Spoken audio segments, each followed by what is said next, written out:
বিসমিল্লাহির রহমানির রহিম। প্রিয় বাংলাদেশ, উপস্থিত প্রিয় মুরব্বীবর্গ, মঞ্চে উপস্থিত জাতীয় নেতৃবৃন্দ, আমার সামনে উপস্থিত প্রিয় ভাই ও বোনেরা এবং মিডিয়ার মাধ্যমে সমগ্র বাংলাদেশ থেকে যারা দেখছেন এই অনুষ্ঠান, প্রিয় ভাই বোনেরা, প্রিয় মা বোনেরা, আসসালামু আলাইকুম।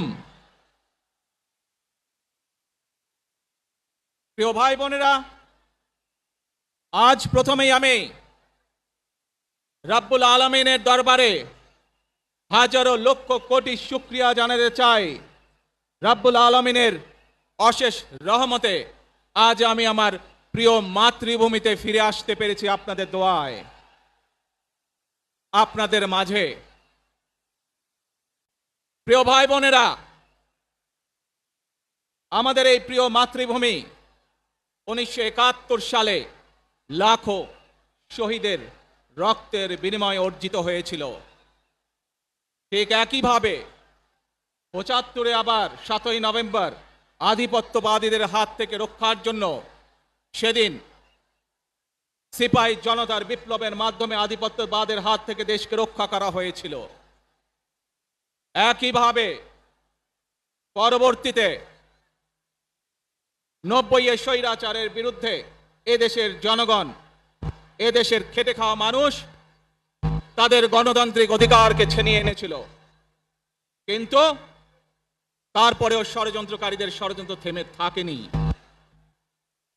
আমরা তারপর দেখেছি 2024 সালে, 71 সালে এই দেশের মানুষ যেমন স্বাধীনতা অর্জন করেছিল, 2024 সালে এদেশের ছাত্র জনতা সহ সর্বস্তরের মানুষ, কৃষক, শ্রমিক, গৃহবধূ, নারী, পুরুষ, মাদ্রাসার ছাত্র সহ দলমত নির্বিশেষে, শ্রেণী পেশা নির্বিশেষে সকল মানুষ সেদিন 2024 সালের 5ই আগস্ট এই দেশের স্বাধীনতা এবং সার্বভৌমত্বকে রক্ষা করেছিল। প্রিয় ভাই বোনেরা, আজ বাংলাদেশের মানুষ কথা বলার অধিকার ফিরে পেতে চায়, তারা তাদের গণতান্ত্রিক অধিকার ফিরে পেতে চায়। বাংলাদেশের মানুষ চায় তারা তাদের যোগ্যতা অনুযায়ী ন্যায্য অধিকার পাবে। প্রিয় ভাই বোনেরা, আজ আমাদের সময় এসেছে সকলে মিলে দেশ গড়ার। এই দেশে যেমন পাহাড়ের মানুষ আছে, এই দেশে একইভাবে সমতলের মানুষ আছে। এই দেশে মুসলমান, বৌদ্ধ, খ্রিস্টান, হিন্দু সহ বিভিন্ন ধর্মের মানুষ বসবাস করে। আমরা চাই সকলে মিলে এমন একটি বাংলাদেশ গড়ে তুলব আমরা, যেই বাংলাদেশের স্বপ্ন একজন মা দেখেন, অর্থাৎ একটি নিরাপদ বাংলাদেশ আমরা গড়ে তুলতে চাই। যে বাংলাদেশে একজন নারী, একজন পুরুষ, একজন শিশু যেই হোক না কেন, নিরাপদে ঘর থেকে বের হলে নিরাপদে ইনশাআল্লাহ ঘরে আবার ফিরে আসতে পারে। প্রিয় ভাই বোনেরা, এই দেশের জনসংখ্যার অর্ধেক নারী, 4 কোটিরও বেশি তরুণ প্রজন্মের সদস্য, 5 কোটির মতন শিশু, 40 লক্ষের মতন প্রতিবন্ধী মানুষ রয়েছেন, কয়েক কোটি কৃষক, শ্রমিক রয়েছেন। এই মানুষগুলোর একটি প্রত্যাশা আছে এই রাষ্ট্রের কাছে, এই মানুষগুলোর একটি আকাঙ্ক্ষা আছে এই দেশের কাছে। আজ আমরা সকলে যদি ঐক্যবদ্ধ হই, আজ আমরা যদি সকলে প্রতিজ্ঞাবদ্ধ হই, তাহলে আমরা এই লক্ষ কোটি মানুষের সেই প্রত্যাশাগুলো পূরণ করতে পারি ইনশাআল্লাহ। প্রিয় ভাই বোনেরা, 71 সালে আমাদের শহীদরা নিজের জীবন উৎসর্গ করেছিলেন এই রকম একটি বাংলাদেশ গঠনের জন্য। বিগত 15 বছর স্বৈরাচারের বিরুদ্ধে শত শত হাজারো গুম খুনের শিকার হয়েছে। শুধু রাজনৈতিক দলের সদস্য নয়, নিরীহ মানুষের প্রতিবাদ করতে গিয়ে অত্যাচার নির্যাতনের শিকার হয়েছে, জীবন দিয়েছে। 2024 সাল মাত্র সেদিনের ঘটনা। কিভাবে আমরা দেখেছি আমাদের তরুণ প্রজন্মের সদস্যরা কিভাবে নিজের জীবন উৎসর্গ করেছে দেশের এই স্বাধীনতা এবং সার্বভৌমত্বকে রক্ষা করার জন্য। প্রিয় ভাই বোনেরা, কয়েকদিন আগে এই বাংলাদেশের 24-এর আন্দোলনের এক সাহসী প্রজন্মের এক সাহসী সদস্য ওসমান হাদিকে হত্যা করা হয়েছে। ওসমান হাদি শহীদ হয়েছে। প্রিয় ভাই বোনেরা, ওসমান হাদি চেয়েছিল এই দেশের মানুষের জন্য গণতন্ত্র প্রতিষ্ঠিত হোক, এই দেশের মানুষের গণতান্ত্রিক অধিকার প্রতিষ্ঠিত হোক, এই দেশের মানুষ তাদের গণতান্ত্রিক এবং অর্থনৈতিক অধিকার ফিরে পাক। আজ 24-এর আন্দোলনে যারা শহীদ হয়েছেন, ওসমান হাদি সহ 71-এ যারা শহীদ হয়েছেন, বিগত স্বৈরাচারের সময় বিভিন্নভাবে খুন গুমের শিকার হয়েছেন, এই মানুষগুলোর রক্তের ঋণ যদি শোধ করতে হয়, আসুন আমরা আমাদের সেই প্রত্যাশিত বাংলাদেশ গড়ে তুলব, যেখানে আমরা সকলে মিলে কাজ করব, যেখানে আমরা সকলে মিলে আমাদের প্রত্যাশিত বাংলাদেশকে গড়ে তুলব। প্রিয় ভাই বোনেরা, বিভিন্ন আধিপত্যবাদ শক্তির গুপ্তচরেরা বিভিন্নভাবে ষড়যন্ত্রে এখন লিপ্ত রয়েছে। আমাদেরকে ধৈর্যশীল হতে হবে, আমাদেরকে ধৈর্য ধারণ করতে হবে। বিশেষ করে তরুণ প্রজন্মের যে সদস্যরা আছেন, আপনারাই আগামী দিন দেশকে নেতৃত্ব দিবেন, দেশকে গড়ে তুলবেন। এই দায়িত্ব তরুণ প্রজন্মের সদস্যদেরকে আজ গ্রহণ করতে হবে, যাতে করে এই দেশকে আমরা সুন্দরভাবে গড়ে তুলতে পারি। শক্ত ভিত্তির উপরে, গণতান্ত্রিক ভিত্তি, শক্তিশালী অর্থনৈতিক ভিত্তির উপরে যাতে এই দেশকে আমরা গড়ে তুলতে পারি। প্রিয় ভাই বোনেরা, আমার সাথে আজকে মঞ্চে এখানে বহু জাতীয় নেতৃবৃন্দ বসে আছেন। আসুন আজকে আমরা দুহাত তুলে আল্লাহর দরবারে দোয়া করে আল্লাহর রহমত আমরা চাই যে যে সকল জাতীয় নেতৃবৃন্দ এই মঞ্চে আছেন, মঞ্চের বাইরে যে সকল জাতীয় আরো নেতৃবৃন্দ আছেন, আমরা সকলে মিলে এই দেশকে নেতৃত্ব দিয়ে আমাদের বাংলাদেশের জনগণের প্রত্যাশিত সেই বাংলাদেশকে আমরা গড়ে তুলতে চাই। আমাদেরকে যে কোনো মূল্যে আমাদেরকে এই দেশের শান্তি শৃঙ্খলা রক্ষা করতে হবে। যে কোনো উস্কানির মুখে আমাদেরকে ধীর শান্ত থাকতে হবে। প্রিয় ভাই বোনেরা, আমরা দেশের শান্তি চাই, আমরা দেশের শান্তি চাই, আমরা দেশের শান্তি চাই। প্রিয় ভাই বোনেরা, মার্টিন লুথার কিং নাম শুনেছেন না আপনারা? নাম শুনেছেন তো আপনারা? মার্টিন লুথার কিং, তার একটি বিখ্যাত ডায়লগ আছে, আই হ্যাভ এ ড্রিম।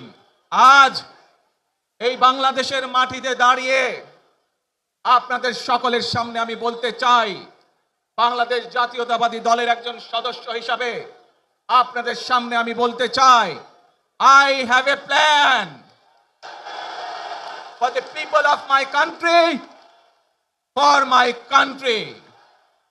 আজ এই পরিকল্পনা দেশের মানুষের স্বার্থে, দেশের উন্নয়নের জন্য, দেশের মানুষের ভাগ্যের পরিবর্তনের জন্য, যদি সেই প্ল্যান, সেই কার্যক্রম, সেই পরিকল্পনাকে বাস্তবায়ন করতে হয়, প্রিয় ভাই বোনেরা, এই জনসমুদ্রে যত মানুষ উপস্থিত আছেন, এই সারা বাংলাদেশে গণতন্ত্রের শক্তি যত মানুষ উপস্থিত আছেন, প্রত্যেকটি মানুষের সহযোগিতা আমার লাগবে।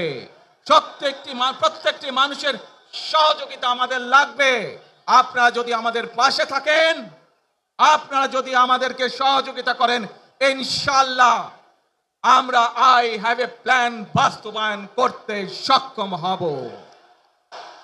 আসুন আমরা আল্লাহ রাব্বুল আলামিনের দরবারে হাত তুলে প্রার্থনা করি, আমরা জানো হে রব্বুল আলামিন, হে একমাত্র মালিক, হে একমাত্র পরওয়ারদিগার, হে একমাত্র রহমত দান করে, একমাত্র সাহায্যকারী। আজ আপনি যদি আমাদেরকে রহমত দেন, তাহলে আমরা এই দেশের মানুষ কঠোর পরিশ্রম করার মাধ্যমে আমাদের প্রত্যাশিত বাংলাদেশকে গড়ে তুলতে পারবো। আজ যদি আল্লাহর রহমত এই দেশ এবং এই দেশের মানুষের পক্ষে থাকে, আল্লাহর সাহায্য, আল্লাহর দয়া এই দেশের মানুষের উপরে, এই দেশের উপরে থাকে, ইনশাআল্লাহ আমরা আমাদের প্রত্যাশিত বাংলাদেশ গড়ে তুলতে সক্ষম হব। প্রিয় ভাই বোনেরা, আজ আসুন আমরা সকলে মিলে প্রতিজ্ঞা করি যে ইনশাআল্লাহ আগামী দিনে দেশ পরিচালনার দায়িত্বে যারা আসবে, আমরা সকলে নবী করিম সাল্লাল্লাহু আলাইহি সাল্লামের যে ন্যায় পরায়ণতা, সেই ন্যায় পরায়ণতার আলোকে আমরা দেশ পরিচালনার সর্বোচ্চ চেষ্টা করব। প্রিয় ভাই বোনেরা, আজ আপনারা জানেন এখান থেকে আমি আমার মা দেশনেত্রী খালেদা জিয়ার কাছে যাব। একটি মানুষ, যে মানুষটি এই দেশের মাটি, এই দেশের মানুষকে নিজের জীবনের থেকেও বেশি ভালোবেসেছেন। তার সাথে কি হয়েছে আপনারা প্রত্যেকটি মানুষ সে সম্পর্কে অবগত আছেন। সন্তান হিসাবে আপনাদের কাছে আমি চাইবো, আজ আল্লাহর দরবারে আপনারা দোয়া করবেন যাতে আল্লাহ ওনাকে তৌফিক দেন, উনি যাতে সুস্থ হতে পারেন। প্রিয় ভাই বোনেরা, সন্তান হিসাবে আমার মন আমার মায়ের বিছানার পাশে পড়ে আছে সেই হাসপাতালের ঘরে, কিন্তু সেই মানুষটি যাদের জন্য জীবনকে উৎসর্গ করেছে, অর্থাৎ আপনারা এই মানুষগুলোকে, যাদের জন্য দেশনেত্রী খালেদা জিয়া জীবন উৎসর্গ করেছেন নিজের জীবন, সেই মানুষগুলোকে আমি কোনোভাবেই ফেলে যেতে পারি না। এবং সেজন্যই আজ হাসপাতালে যাবার আগে আপনাদের প্রতি সহ টেলিভিশনগুলোর মাধ্যমে যারা সমগ্র বাংলাদেশে আমাকে দেখছেন, আপনাদের সকলের কাছে কৃতজ্ঞতা প্রকাশ করার জন্য আজ আমি এখানে দাঁড়িয়েছি আপনাদের সামনে। প্রিয় ভাই বোনেরা, আসুন আমাদেরকে আজকে নিশ্চিত করতে হবে, আমরা যে ধর্মের মানুষ হই, আমরা যে শ্রেণীর মানুষ হই, আমরা যে দলেরই রাজনৈতিক দলের সদস্য হই অথবা একজন নির্দলীয় ব্যক্তি হই, আমাদেরকে নিশ্চিত করতে হবে যে কোনো মূল্যে আমরা আমাদের এই দেশের শান্তি শৃঙ্খলাকে ধরে রাখতে হবে। যে কোনো মূল্যে যে কোনো বিশৃঙ্খলাকে পরিত্যাগ করতে হবে। যে কোনো মূল্যে আমাদেরকে নিশ্চিত করতে হবে যাতে মানুষ নিরাপদ থাকতে পারে। শিশু হোক, নারী হোক, পুরুষ হোক, যে কোনো বয়স, যে কোনো শ্রেণী, যে কোনো পেশা, যে কোনো ধর্মের মানুষ যেন নিরাপদ থাকে, এই হোক আমাদের চাওয়া আজকে। প্রিয় ভাই বোনেরা, আসুন প্রিয় ভাই বোনেরা, সবাই মিলে আজ আমরা প্রতিজ্ঞাবদ্ধ হই, সবাই মিলে করব কাজ।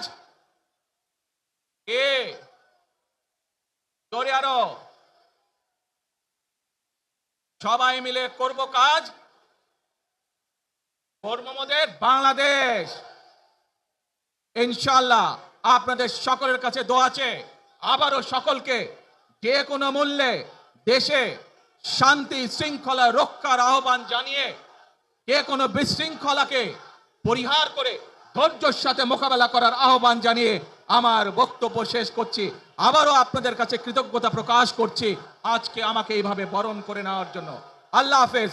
বাংলাদেশ জিন্দাবাদ, বাংলাদেশ জাতীয়তাবাদী দল জিন্দাবাদ। আসসালামু আলাইকুম। আমরা আজকের এই